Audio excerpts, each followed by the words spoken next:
Welcome back to Launch Your Creativity.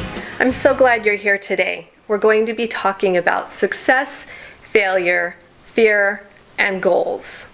Now, last week I asked you to answer the question, what would you do if you knew you could not fail? So hopefully you've written a few things down. Let's take those right into success and failure. Now, being that it's fall and it's football season, I'm going to quote Mike Ditka of the Chicago Bears. He said, "Success isn't permanent and failure isn't fatal." Now, why do you suppose he said that? It's because he knows how to play the game. So with success not being permanent, basically that means if you win this week, it doesn't mean that you're winning next week. And if you win this season, you're not necessarily going to win next season. Now, the same thing with failure. It's not fatal. It's not going to kill you. If you lose this week, you get to try again next week. And the same thing goes with the season. Now, if you have kids that are playing sports, you drop them off and they practice. They do their drills. They go through all the plays. Now, it's the same thing with your business. Your business is like a football game. You have to put in the time, right? You have to do your drills. You've got to be prepared. Success takes a very concerted effort. So I want you to be really success-driven and not worry so much about the failure. But I think that success and failure is like beauty. It's in the eye of the beholder.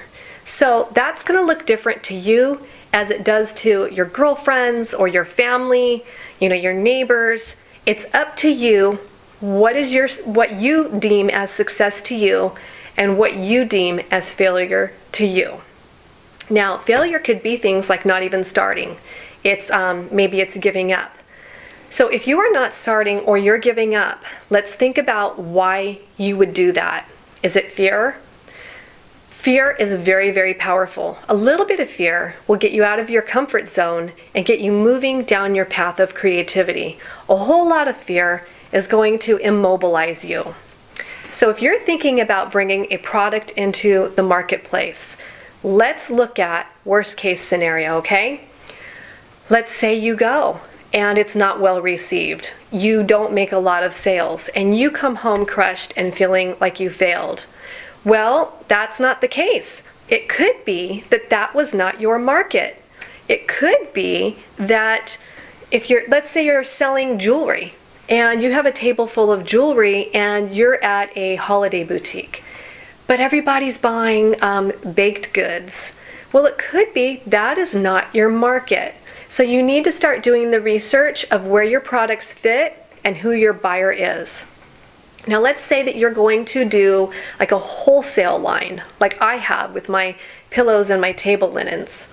I have to look at who is my buyer, where is the buyer going? They're going to the big markets. Now, what that means is a big market, it's a trade show, and that's a term used in the trade. Going to market means I'm going to be in LA or Atlanta or New York, San Francisco or Dallas at the big shows. They're twice a year. And they all start like January rolling into February and then June rolling into July. And they kind of piggyback off of each other. So it could be like LA is like 4 or 5 days and then it moves into Dallas for the next 4 or 5 days. And it's kind of a continuum like that. So they do that twice a year. And that is everybody coming there to buy, from Macy's, Target to your mom and pop shop. And everything you can imagine is showcased there. Some markets are known for a particular product more than another market. So one might have more of an emphasis on jewelry and gift. Like the Las Vegas show I did, it has more of an emphasis on furniture, lighting, kind of couture type of accessories. It's kind of higher end. It had a real emphasis on glamour. I was in Dallas. That was kind of a melting pot of everything. I think anything a buyer could want, it was there. It was really beautiful, really well organized also. So here's an example of how you can figure out what your market is. All the big trade shows, they have a demographic of who their buyer is on their website. So like look up Dallas Market Center. It'll tell you the percentage of people coming from which particular states, percentage of international buyers, and I'm pretty sure there is a breakdown as well for what they're purchasing. So start doing your homework of what your market is, and don't be disheartened if you don't do well the first time. Sometimes the buyer needs to see you a couple of times to become familiar with what you have, and it's kind of funny. It kind of goes hand in hand with your advertising. People think the more that they see your ad, that all of a sudden they know you and they know your product. It's a funny perception that people have. But think about like Coke, and Pepsi products, those kind of things. Michelin tires. Look in your Sunday newspaper. All the advertisements, it's product identity. And so the more you're putting yourself out there, the more people start to remember you. I want to caution you because people are really forgetful, and I have to constantly remind people of Pansy Cottage and Garden. Otherwise, they just forget because the next thing is in their face being marketed, and they can be kind of distracted. So stay really focused on that product, getting it in front of the buyer, and it does take a couple times. So let's move into goals. Now I want you to be really specific about what you want and be measurable. Start writing those things down in your journal. Being specific, that is a doozy.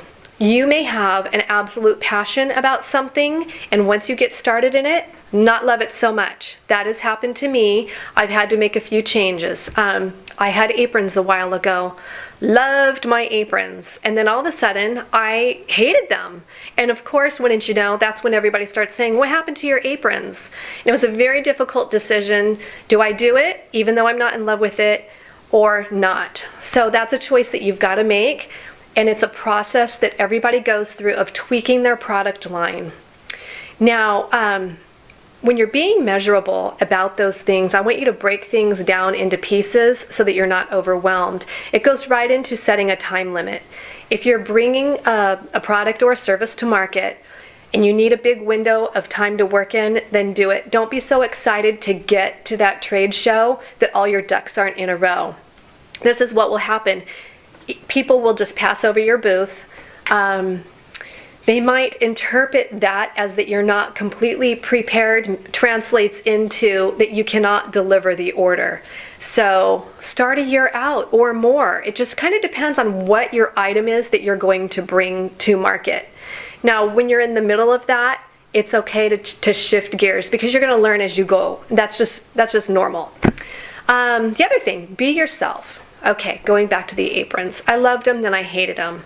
If I would have just kept doing them, I don't think that I would have been really happy. But there may be a time in the future I decide to go back to that, but right now it's just not the right time. If you are not in love with what you're doing, you're not really being yourself, expressing your creativity through that product or service, then I think you are setting yourself up for a certain level of frustration and even failure. So really make sure that it's something that you want to do.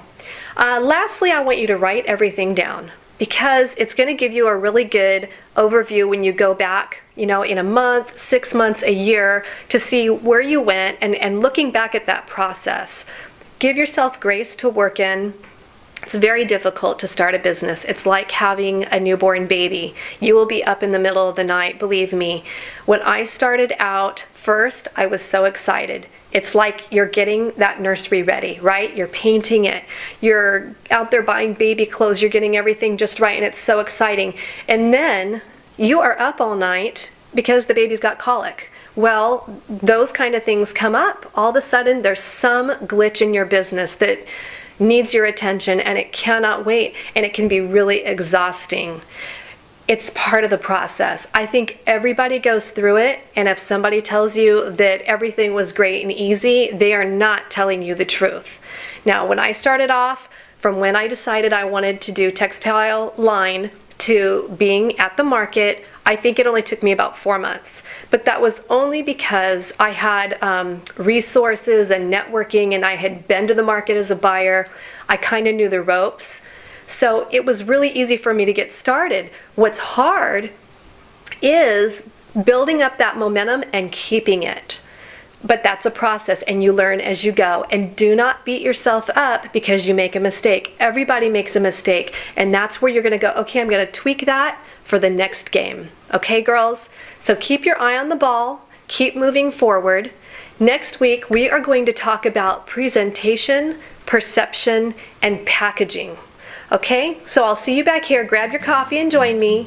And in the meantime, be inspired and stay creative. Have a great day.